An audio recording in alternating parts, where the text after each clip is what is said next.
Shalom, shalom frères et sœurs en Christ et bienvenue à la Rhapsodie du lundi 21 novembre 2022.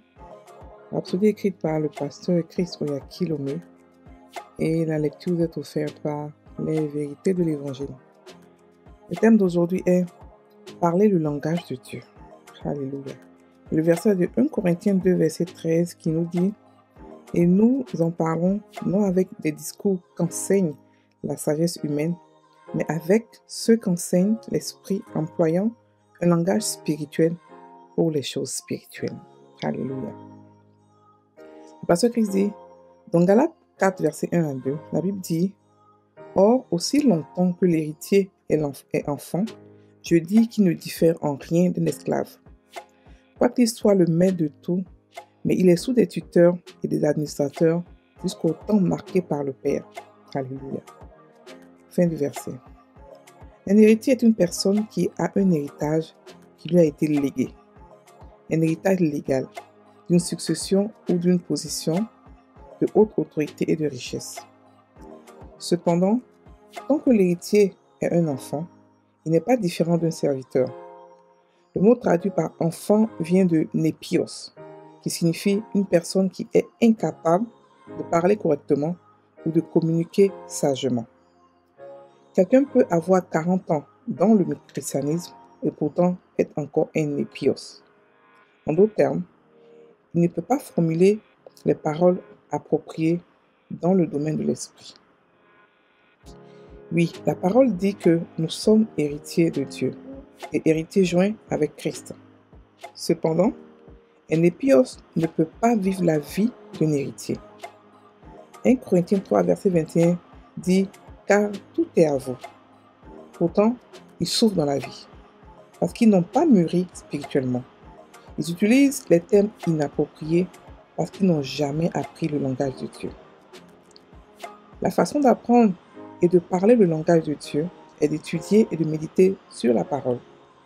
Notre verset thématique dit que nous devons prononcer des paroles que le Saint-Esprit enseigne, des paroles de sagesse venant de l'Esprit et par l'Esprit.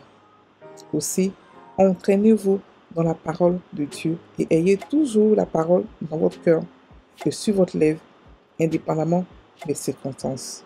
Alléluia. Fin de la Rhapsodie. Alors, ici le pasteur nous parle du langage qu'un chrétien doit avoir. Il nous parle de parler le langage de Dieu. Et le verset nous dit que, les choses spirituelles se parlent de manière spirituelle. En fait, le pasteur ici nous explique que nous avons un langage que nous devons parler, qui est le langage de Dieu. Nous ne pouvons pas parler comme les hommes de ce monde parce que nous ne sommes pas de ce monde. Nous ne sommes pas humains. Nous sommes des dieux qui vivons sur cette terre, mais qui vivons aussi en Christ à Sion et qui devons parler un langage spécial, un langage qui nous démarque. On ne parle pas comme tout le monde, on n'est pas ordinaire. Donc il explique que le langage, un bébé chrétien qu'il appelle népios, on le voit par son langage, sa manière de parler, sa manière de réagir. Donc, il explique ici, la Bible dit dans Galates 4, verset 1 à 2, que aussi longtemps que l'enfant est héritier, et l'héritier est enfant, il ne diffère en rien d'un esclave. Il est encore sous la tutelle de tuteur et d'administrateur. Pourquoi? Parce que il ne sait pas communiquer, il ne sait pas se défendre, il ne sait pas utiliser, il ne peut pas utiliser son héritage à bon escient parce qu'il ne sait pas comment l'utiliser. Il ne sait même pas qu'il a un héritage, comment gérer l'héritage. Parce que ce que nous avons reçu est grand. Pas que Dieu ne veut pas nous le donner parce qu'on n'est pas mature, non. Parce qu'on ne peut pas gérer ça, non. Parce que c'est un héritage qu'il faut gérer avec beaucoup de sagesse, beaucoup de discipline et avec un langage particulier. Alléluia. Donc, une personne qui n'est... C'est pour ça que les rois de ce monde attendent que leur prince soit assez mature pour pouvoir leur donner pouvoir les rendre rois, les rendre héritiers. On est tous enfants de Dieu, mais on n'est pas tous fils de Dieu. Et on n'est pas tous rois à 100%. C'est-à-dire que quoi? Les fils de Dieu, c'est ceux-là qui ont esté la parole, qui parlent différemment, qui ne disent pas « je suis malade » à tout bout de champ, qui ne disent pas « je suis pauvre » à tout bout de champ, pour pouvoir paraître humbles. Non. Ce sont les fils de Dieu qui savent qui ils sont. Ils sont conscients de leur unicité avec Dieu. Ils sont conscients que c'est Dieu qui habite en eux, qui vivent, qui parle, qui fait les œuvres. Ils ont testé la parole. Ils sont devenus fils de Dieu. C'est pour ça que Jésus se faisait appeler fils de Dieu. Et ceux qui sont enfants de Dieu, ce sont toute la masse qui est née en Christ, mais qui ne sait pas qu'il faut même grandir, qui ne sait pas, qui parle comme les hommes de ce monde. En Christ, on a un langage bien précis. Un langage où il n'y a pas de manquement, un langage où on n'est pas dominé par les événements, par les circonstances, quelque chose qu'on voit. On a un langage où on a peur de rien. On est à l'image de Christ. Christ n'avait peur de rien. Jésus n'avait peur de rien, pardon. La Bible dit qu'il y avait des tempêtes et il dormait dans le bateau. La Bible dit qu'il a marché sur l'eau. Il partait enseigner dans des synagogues où on ne l'a jamais invité. Même quand on cherchait à le tuer, il partait enseigner à Jérusalem. C'est là-bas qu'il partait enseigner. C'est pour montrer son audace, c'est pour montrer qu'il ne considérait rien. Quand il veut faire quelque chose, il le fait parce qu'il savait qui il était. Il savait que son temps qui n'était pas encore arrivé. C'est lui qui avait décidé quand il allait partir et qu'elle allait rester. Donc, il était au contrôle. Et c'est comme ça que nous, chrétiens, devons être. Nous devons comprendre que la vie que nous menons ici, c'est une vie de domination, pas une vie de peur. Nous ne sommes pas des victimes. Nous ne pouvons pas parler comme des victimes. Nous ne pouvons pas avoir peur comme tout le monde et parler notre peur.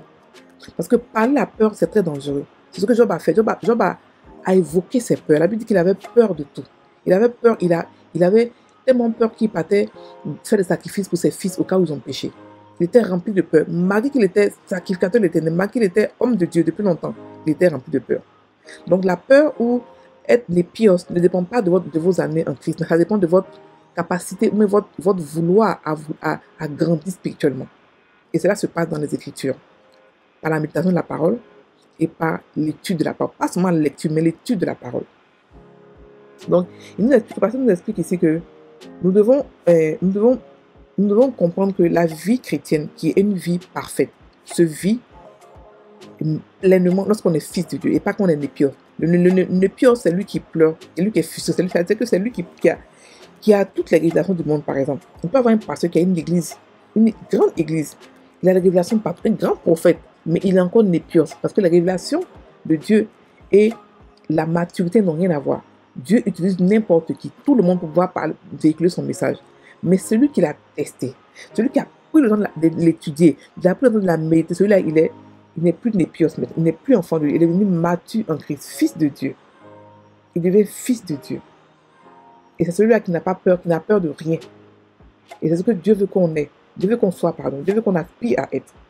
Sinon, tout l'héritage qu'on a en Christ, toute la domination qu'on a, tout ce qu'on a, on ne pourra pas en profiter si on n'est pas mature en Christ, si on est encore népios. Donc, frères et sœurs, je vous exhorte à vouloir devenir mature, à apprendre le langage du spirituel que nous parlons. Nous ne parlons pas comme tout le monde. Nous ne pouvons pas dire, par exemple, que « Oh, je n'ai rien aujourd'hui, je ne suis rien. » Oh, non, non, non. Ça, c'est une fausse humilité. Ce n'est pas ce que Dieu veut dire. La Bible dit de se glorifier dans le Seigneur. Ça veut dire quoi? Ça veut dire quoi? Ce que Dieu dit que vous avez, dites que vous avez, avec beaucoup de courage, avec on peut dire même avec beaucoup de courage, beaucoup d'assurance en vous. Dieu dit que nous avons été bénis, toutes les bénédictions de Dieu céleste en Christ. Donc on le dit. Dieu dit que, non, que tout est à nous. Dieu dit que, non, que là où nous sommes à Sion, on a l'approvisionnement en abondance infinie. On le dit. On n'a pas peur de le dire parce que c'est pas nous qui nous sommes bénis. On a été bénis gratuitement. Donc on le dit. On le dit sans peur, sans honte. Parce que c'est ce que nous sommes en Christ. Voilà. Donc, il ne faudrait pas qu'on dise que non, qu'on est humble, on n'est pas humble. Non, on n'est pas humble. En Christ, on n'est pas humble. On est humble comme ça de ce que notre capacité, tout ça, mais ce qu'on a reçu gratuitement, sans demander, on n'a pas besoin d'être humble là-bas. On le dit, on le confesse et on le chante sur tous les toits. Donc, on doit aspirer à devenir mature. On doit aspirer à comprendre, à parler le langage de l'esprit. Il y a un langage de l'esprit, il y a un langage pour les chrétiens, un langage pour les non-chrétiens. Pas parce que les gens parlent, tout le monde parle comme ça, que nous aussi on doit suivre la masse. On n'est pas la masse. La masse parle en enfer. Mais nous, on ne parle pas en enfer, on sait où on part. La Bible dit par exemple que aucun habitant de Sion ne dira je suis malade. Ça veut dire que aucun habitant, aucun chrétien ne peut dire je suis malade. ce qu'il peut faire, c'est refuser la maladie. Ou peut dire, j'ai été attaqué, mais je suis attaqué. Mais pas vous dire que je suis malade, ou je ne me sens pas bien, j'ai mal de tête, j'ai le rhume. Non, on ne parle pas comme ça. On ne parle pas comme ça. On ne donne pas tout ce qui est. C'est-à-dire que si on parle comme ça, c'est que vous avez confiance aux habits. Vous avez confiance aux habiletés de Satan. Non, on ne glorifie pas Satan. Non, non, non, non, non, non. On est au-dessus de lui. Donc on parle. Vous dites non, je refuse d'être malade. J'ai la santé divine. Je ne suis pas malade. Quel que soit ce que nous vous voyez. Parce qu'on ne marche pas par la vue, mais on marche par la foi. Ce n'est pas ce que nous voyons qui est la réalité. Ça veut dire que tout ce qui est visible est sujet de changement. Ça veut dire que donc, la maladie que vous voyez là, elle va partir. C'est seulement par vos paroles. La rapidité sera par vos paroles. Donc on parle ce qu'on veut voir, pas ce qu'on ne veut pas voir. Si on fait sortir quelque chose de la bouche, c'est qu'on veut la voir se réaliser. Et non parce qu'on a peur de l'environnement ou on ne veut pas sembler trop gonflé. Non. Non, non, non. On doit et on peut se glorifier en Jésus. Donc, on parle un langage spirituel différent. Frères et sœurs, aspirons à être des hommes, des fils de Dieu, à être des gens matures en Christ, par l'étude de la parole de Dieu, par l'amour de la parole de Dieu, par la méditation de la parole de Dieu. Et à Elvie, nous organisons des temps de méditation ensemble groupés, 6 fois par jour. Vous pouvez nous contacter, on va vous donner le lien WhatsApp ou le groupe WhatsApp, vous pouvez intégrer pour prier avec nous, pour méditer avec nous 6 fois par jour. C'est seulement que 10 minutes, 6 fois par jour, afin de comprendre les Écritures. Sur toute l'Église, méditez la parole de Dieu. Vous allez voir que on allait avoir un seul message, un seul cœur, un seul esprit. Alléluia. On va maintenant prendre la confession. Je parle la sagesse de Dieu en langage ésotérique.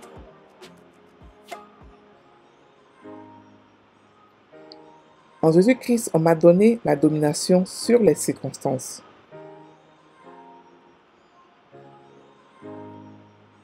Et je suis supérieur à Satan et aux forces des ténèbres.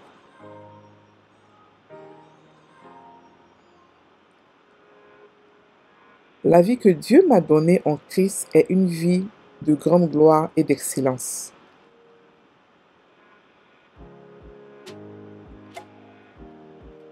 Où je prospère en toutes choses par sa parole.